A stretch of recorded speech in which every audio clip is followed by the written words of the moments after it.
Real life ही नहीं, अभिनेता Sonu Sood real life में भी हीरो है और इन दिनों अपनी जिंदा दिली को लेकर सोशल मीडिया पर छाए हुए हैं। फिल्म कुरुक्षेत्र में बॉलीवुड अभिनेता सोनू सूद ने अर्जुन का किरदार निभाया था, मगर कोरोना संकट के दौर में वे दानवीर कर्ण बन गए हैं। वे दिल खोलकर प्रवासी मजदूरों की मदद कर रहे हैं, इसलिए वे सोशल मीडिया पर छाए हुए हैं।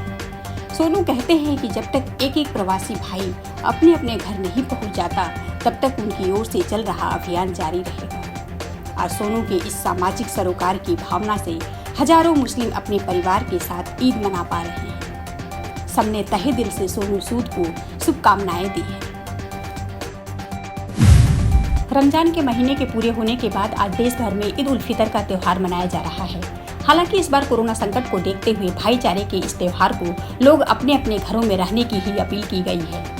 लॉकडाउन के कारण कई तरह की बंदिशें भी लगी हुई हैं। इस खास मौके पर प्रधानमंत्री नरेंद्र मोदी ने भी ट्वीट कर देशवासियों को ईद की बधाई दी।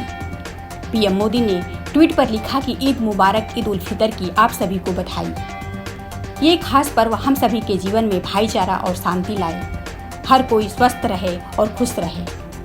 इसके साथ ही राष्ट्रपति रामनाथ कोविंद ने भी देशवासियों को ईद की शुभकामनाएं दी और ट्वीट किया कि इस बार ईद मनाते वक्त कोरोना संकट को देखते हुए सोशल डिस्टेंसिंग का पालन जरूर करें।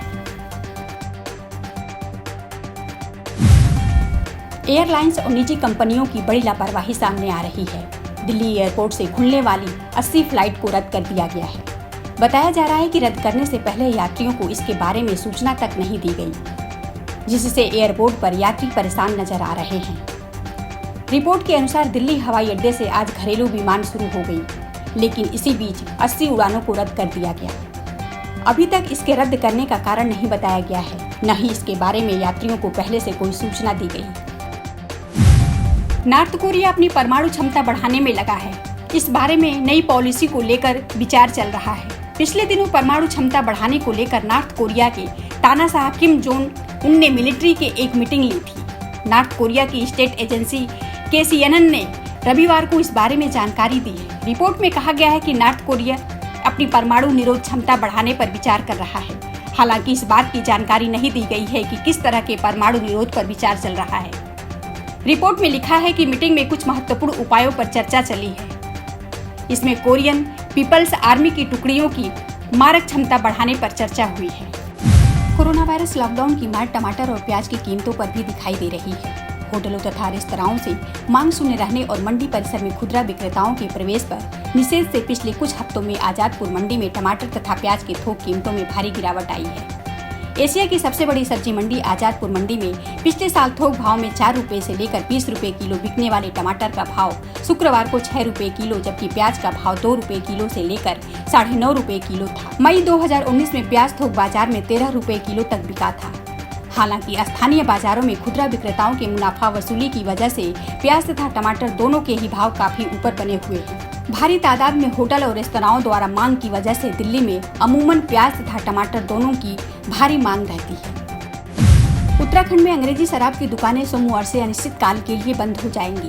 ठेकेदारों ने शनिवार को आबकारी अधिकारियों से वार्ता के बाद मंदी वापस लेने से इनकार कर दिया। प्रदेश भर की दुकानदारों में बंदी की सूचना की पोस्टर लगा दिए गए। ठेकेदारों का कहना है कि लॉकडाउन के चलते शराब कारोबार पूरी तरह प्रभावित हुआ है। ऐसे में पिछले साल से करीब 40% ज्यादा कोटा बेचने की बाध्यता ठेकेदार पूरी नहीं कर सकते। लद्दाख में भारत को घेरने में जुटे चीन को हांगकांग में तगड़ा झटका लगा है।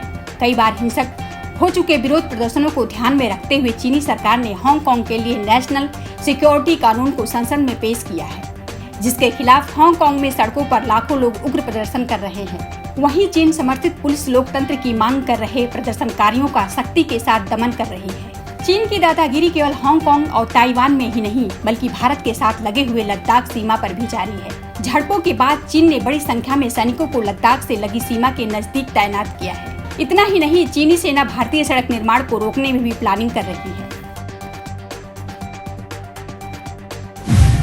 भारत की वनडे और T20 टीम के उप कप्तान रोहित शर्मा ने कहा कि वो न्यूजीलैंड पर लगी चोट से उबर चुके हैं। कोरोना वायरस संक्रमण ने उनकी वापसी की उम्मीदों पर कुछ वक्त के लिए ब्रेक लगा दिया है।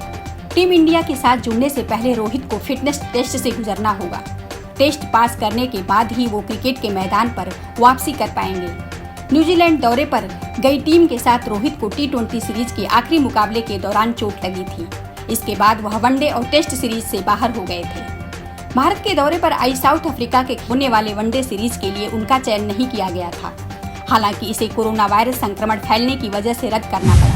और अगर आपको ये वीडियो पसंद आया हो तो लाइक, सब्सक्राइब और शेयर जरूर करें।